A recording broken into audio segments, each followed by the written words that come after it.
I had such a bad day at work that I came home and I looked for a therapist, an acting coach, and a painting set in that order because I said, I can't live like this anymore. Something's got to change. We can't do this.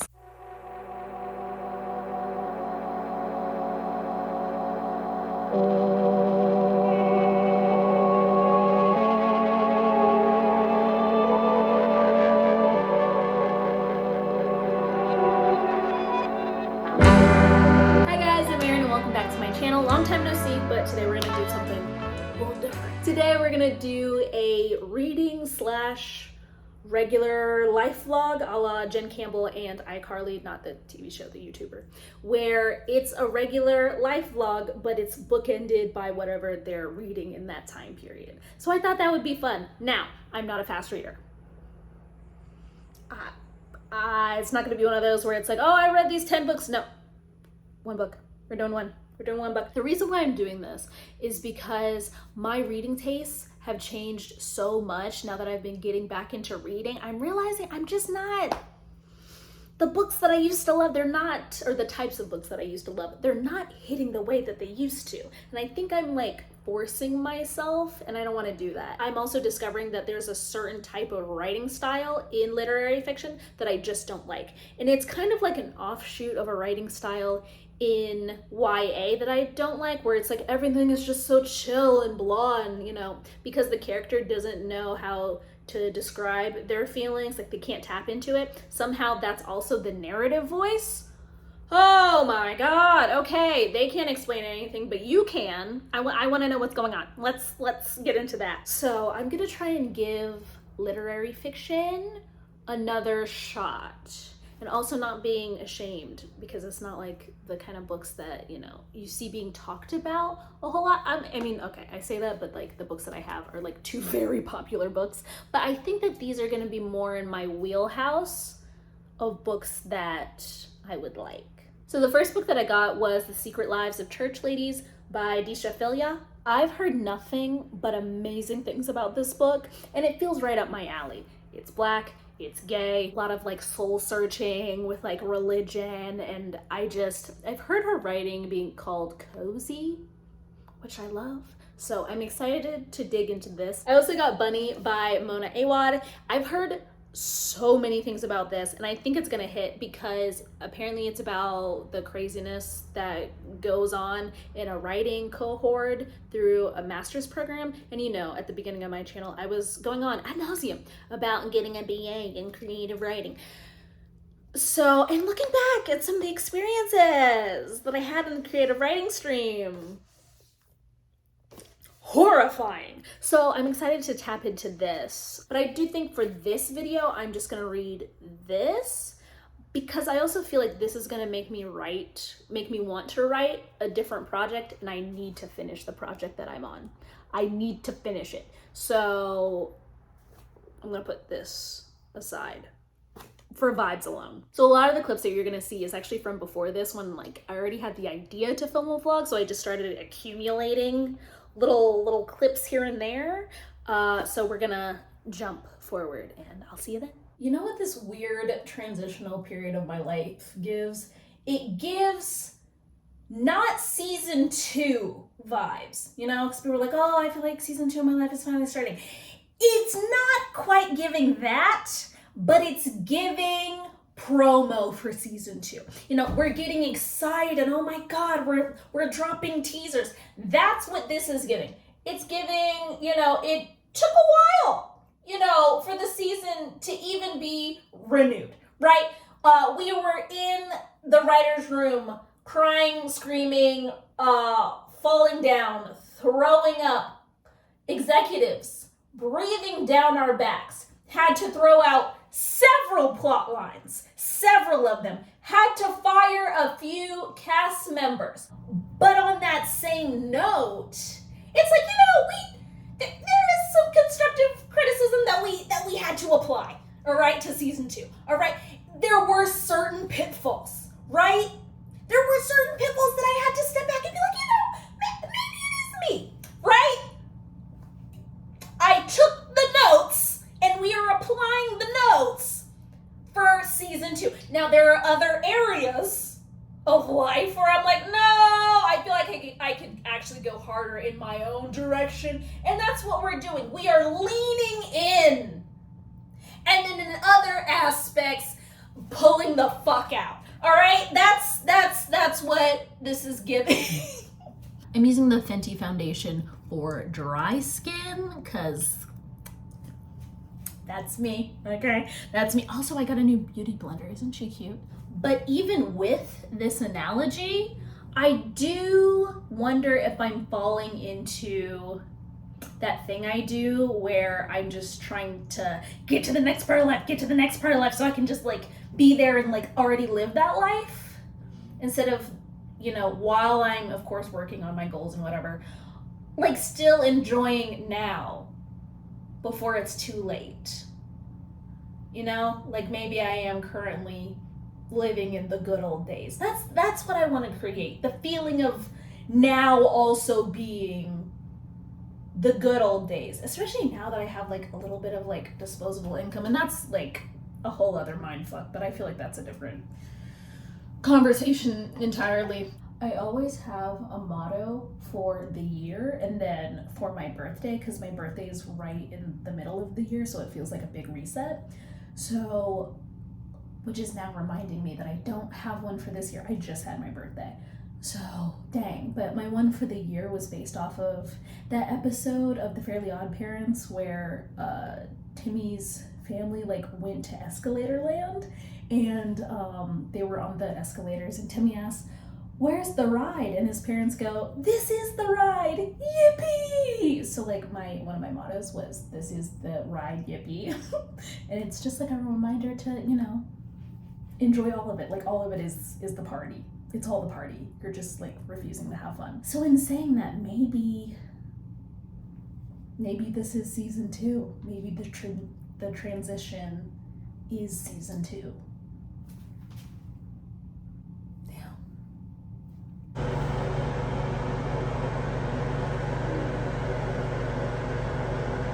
Okay, I just got done from getting my hair done and I love it, and I'm gonna show you guys a little clothing haul.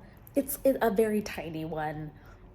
I went shopping for my birthday. I hate taking people shopping with me unless it's for like a one-off, like I just need to get one thing, like a dress for a wedding or, like a birthday outfit, whatever. I had no like regular going out cute clothes that I liked anyway, that like feel like me now.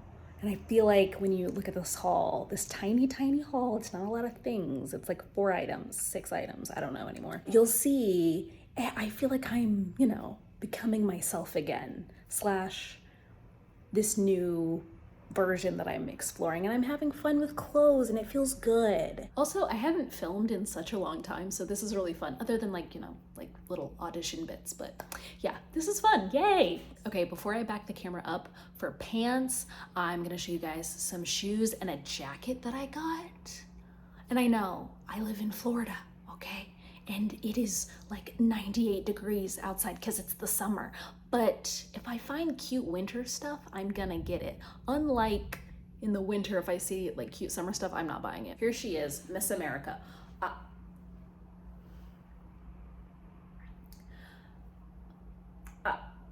Let's make a little commotion. Give it to the girls. Give it to the girls. Okay, here she is on. This down too. Wow. I got 2 pairs of shoes from Nasty Gal. I don't know which one I want to show you guys first. I wanted like a cute summer shoe, like a throw on. Well, I guess like a flat would be a throw on, or like a sandal. It gives sandal. Okay, so these, because I wanted like a platform moment, but then I was also, when's the last time that I wore wedges? And I thought these were super cute and fun. Look at that, just plain white. It crisscrosses and then it goes around your ankle. These are so cute. And I have a bunch of things I want to wear them with. Very me. It gives cute, fun, fresh, flirty Barbie with a fine arts degree. Greta Gerwig, wow. Anyway, is anybody else excited for the Barbie movie? So these next ones, I showed them to my sister on FaceTime and she goes, what, are you a goth now? Maybe I am. And also, maybe I've always been her. But I was never allowed to be like a scene kid. That's what we called it when I was younger. And you know, with like the thick, severe bang on the side. I wanted to be one of those girlies so bad, but my mom said that they worshipped the devil, so didn't do that. So we have a cute platform moment. I don't know why I thought that it would be shiny, but I like it better that it's like this it's suede or faux suede. I don't know. We've now entered fun pants time. I love a cool funky pant, right? More than a cool funky top. I don't know why, but I'm also getting into like fun blouses. It's an avenue, all right? It's a genre. I got these from Motel Rocks, and I got them in a size medium. Their sizing is so confusing. I had to watch 1,000 videos of girls who were like kind of my size and then compare it to like what they said the size of the model was. Woo, are you kidding me right now? Look at these.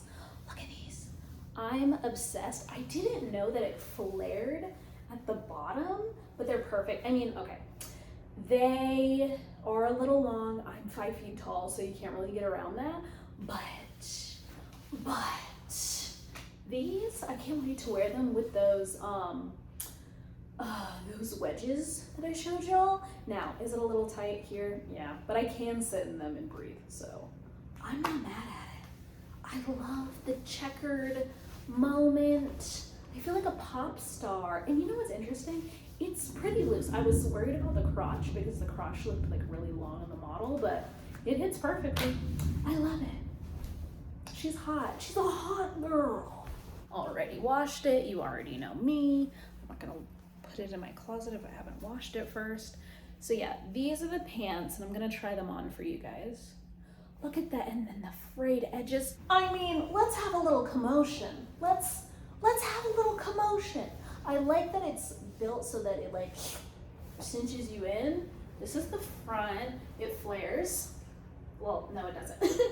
It what's it called? It's a straight leg. Wow, look at that. She's fun. She's funky. It's corduroy. Wow. Look at that. Look at that. All right, listen. I don't know why I decided to be fun and exciting this weekend, but here we are. What are you gonna do? So there was one night, it was like midnight, and I was on Bumble, and then I said, you know what, let's go on over to Bumble BFF. Let's see, because I do want more like specifically like going out activity friends. So I was like, okay, let's look for that. And then I was swiping with that specific thing in mind. And then I woke up to a bunch of Bumble BFF matches. And now I'm going to be brunched to death for the next like 47 weeks. So yeah, I'm on my way to brunch with a girl that I've never met. And I don't know why I'm more nervous for this than I would be a date. And I've gone on dates with girls. So it's like, why am I crazy nervous? But in general, I am trying to build my, like, I've always called it party stamina, but I'm not really partying. I'm not against it. But I just like my extroverted stamina. Because to me, I do go out to recharge, and I know other people that are like, oh no, I stay in to recharge. But going out really does fuel me, and I do feel kind of crazy when I stay inside. But I think I truly did overbook myself, but I didn't also plan to, you know, just randomly be offered a good paying job. So it is what it is. So I've just been running around this week trying to get everything done and dusted. Before the pandemic, I feel like I was always like ripping and running everywhere, and like it would be nothing. But now I get so tired. And the thing is, it's like my body is, but my brain is like, no, let's go. It's very weird, and I want to be outside more. So yeah, I'm making myself do it, and I am having fun. I think it's like the getting up early to do the fun things that I'm like, ugh, about, because I've never really been a morning person. Granted, once I'm up, I'm up. I don't know if I want to put on that much foundation. I put a little bit on my cheeks and like underneath my eyes, but I don't know.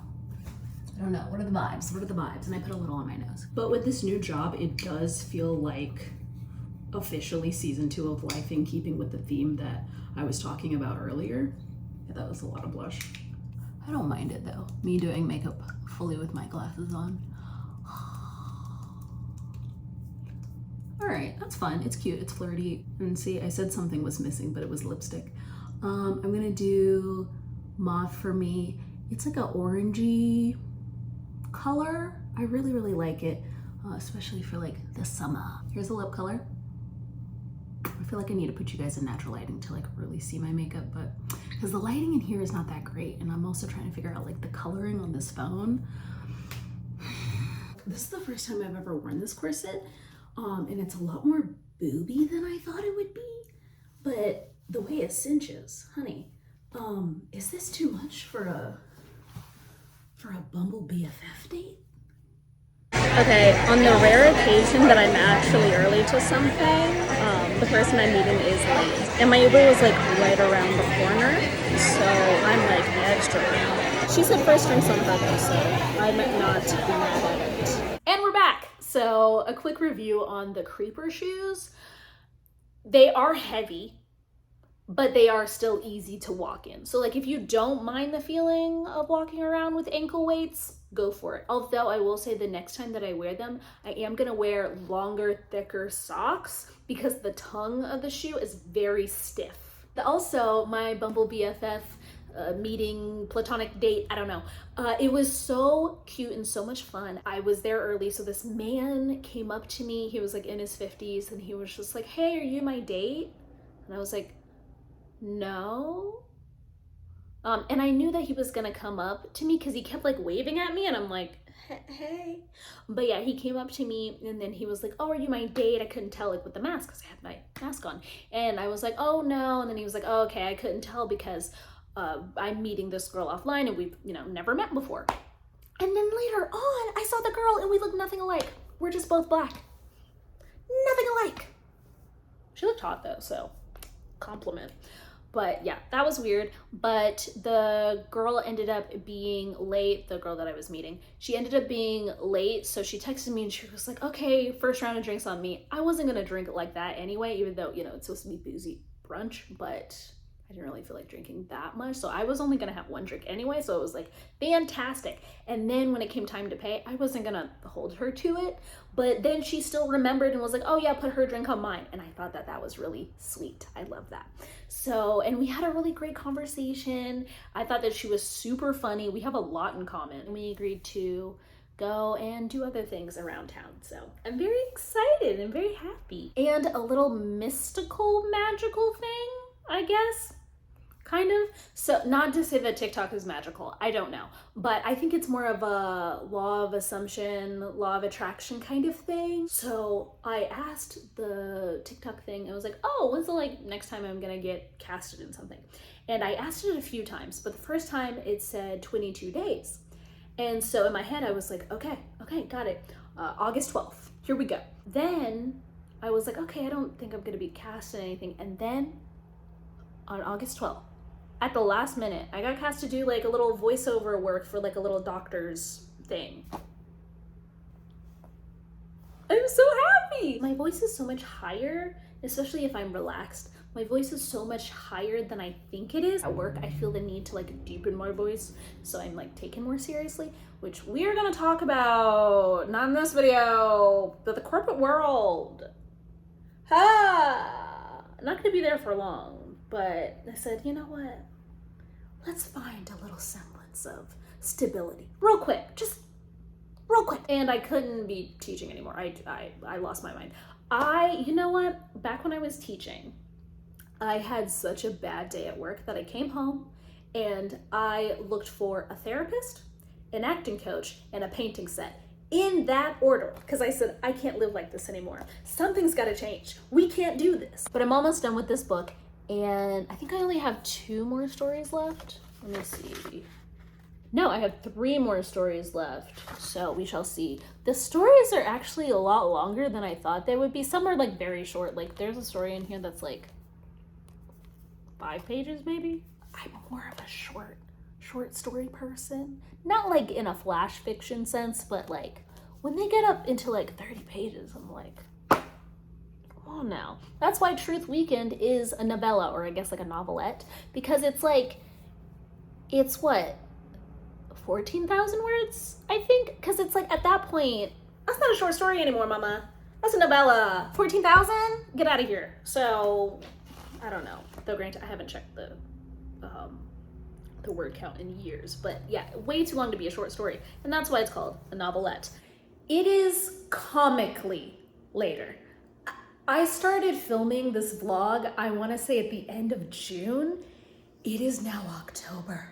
And the thing is, the gag is, between me starting the vlog and where we are now, I've like batch filmed a bunch of videos because I've just been in the filming mood, and I was like, oh my God, I miss YouTube. Let's just film a bunch of things. Oh my God, I'm so excited. Wasn't in the mood to edit. But then the other day I was like, you know what? Maybe I should, go ahead and start editing so I don't get overwhelmed. I hate editing, but I'm trying to love it now. Realized, didn't end this. And then I also started it in June. So we're back. Okay. Let's end this. Also, I think that this is just gonna be the lore of my channel, where it's like everything that you see is from so far in the past that it's like, who am I now? Who knows what I'm doing now? Who knows? You'll have to follow along and see. I think that's really fun and cool. I don't know. So TLDR, is this my new favorite book of all time? No. Did it shake me? Oh, absolutely. Oh, absolutely. Yes, it did. Even the stories that weren't necessarily for me, I still felt very strongly about. Like, there's no indifference with this book, and I think for a short story collection, that's a huge feat. This book explores how religion, when taught as a way of restriction rather than taught in a way of love, can deeply affect how we express love, how we view intimacy, how we receive love, how we view the family dynamic, how we view the bigness of our life and what our real purpose is. We also get into characters going back and forth on if they should question religion, and if they do, then to what degree, and in what areas of life and not in others, and who do we give exceptions to and who we don't give exceptions to, and does that include ourselves with our religious teachings. I would recommend this book if you are interested in not only seeing the extreme versions of those viewpoints, but also like the gray in between and the drama in those moments expressed through very intimate relationships. However, it is not a light read, so make sure that you are definitely in the mood for those kinds of conversations and intimate interactions. So because I believe that this book is being turned into an HBO miniseries, don't quote me on that. I might have read it somewhere. I don't know. I might have made it up. But I'm going to put on my showrunner hat, and I'm going to place each story in my preferred episodic order. But straight off the bat, my top 3 in this order are How to Make Love to a Physicist, Eula, and Instructions for Married Christian Husbands. But I don't think that the stories should go in that order because they're all hits. You can't place all 3 of those at the top. And I know that this starts out with Eula, perfection, but I don't know if we should give it to him. I understand why other showrunners would put that first, and I don't begrudge them. I would still watch that first. I think that is an excellent choice. But sometimes you gotta hit them where it hurts. Sometimes you gotta hit them where it hurts. And I think that you have to start out with, oh dang, am I questioning my own order? I think that you do have to start out with Instructions for Married Christian Husbands. If you're going for a big hullabaloo, oh my God, like if you're a showrunner who really thinks that, you want to get the people talking, you want to have them gobsmacked, I think that you start with that. Okay, actually, I think I'm just gonna bring over my laptop because I have a lot of thoughts. I have an exorbitant amount of thoughts because we cannot begin with Eula. And if you just wanna start out something to make the girls talk, okay, then you can start off with Instructions for Married Husbands. But I think How to Make Love to a Physicist is first. This story is for the girls that like to self-sabotage. There were moments where I had to put down the book and just say out loud, if you don't unblock that man, unblock him. It's for the girls who struggle with love. It's for the girls that struggle with their bodies. I got so emotional when she like stopped wearing girdles and she started to eat what she loves and started to pleasure herself. Like she just started loving life and herself more. And I loved it. And it was so relatable. I want this to be first. I can't wait to see who they cast as this. Episode 2, I think, should be not Daniel in the exact same order. I think it's fine. I don't know how they would stretch something like that into an hour, but okay. And then for episode 3, we made them wait and now they can feast. We're gonna show them Eula. I wrote down the delicacy of the prose in this story, the tenderness, the gay yearning, the smut, the scandal, the story that made my jaw drop at every single reveal. I loved it and it pissed me off. 10 out of 10. Wow. Well, see, now that I say that out loud, you know what? I'm not going back. Episode 3, Eula. Wow. Episode 4, when Eddie Lovett comes. Episode 5 should be Dear Sister. Again, I don't know how they would shoot that, but in addition to grief being a big theme in the novel, it's also about grieving who you wanted your parents to be, and they're just not that. They're never going to give you what you're desiring from them. And I think that's gonna hit home for a lot of people. So I'm excited to see it. I don't know how they're gonna do it. Just to get the girls riled up again, if we're not gonna put instructions for married Christian husbands at the top, then I think we slide it in here because it's like, oh, a lot of sad stuff, and then scandal, drama. I think that's a good injection spot. Right here, the penultimate episode. Are you kidding me? Perfection. Actually, no, it's not the penultimate episode. Jail would be the penultimate episode. So we would put jail, and then we would do Peach Cobbler. A lot of the reason that it took me so long to finish this book is because of Peach Cobbler. I was enraged and deeply in my feelings. This story pissed me off to no end, but again, I think a lot of people and in their family dynamics and the dynamic that they might have had with their mother, I think that this is going to start a much needed conversation, perhaps an explosive one. So yeah, very excited about this. Do with that what you will. Again, I don't think that it's gonna be my favorite book of all time, but it's definitely the best book that I've read in a while. Like, I haven't read one this effective in a while, and I think that this further solidified what I'm looking for in my favorite book of all time. So to me, that's a win, and I would recommend it. And I'm definitely gonna read Eula and How to Make Love to a Physicist again. So I'm gonna keep it on my shelf. All right, guys, that's the end of the video. I hope that you liked this vlog. It's something a little different, but I hope that you enjoy all the future videos that I have up for you now. Make some guesses what I'm doing now, future me, in the future. Who knows how long it's gonna take me to edit all of this?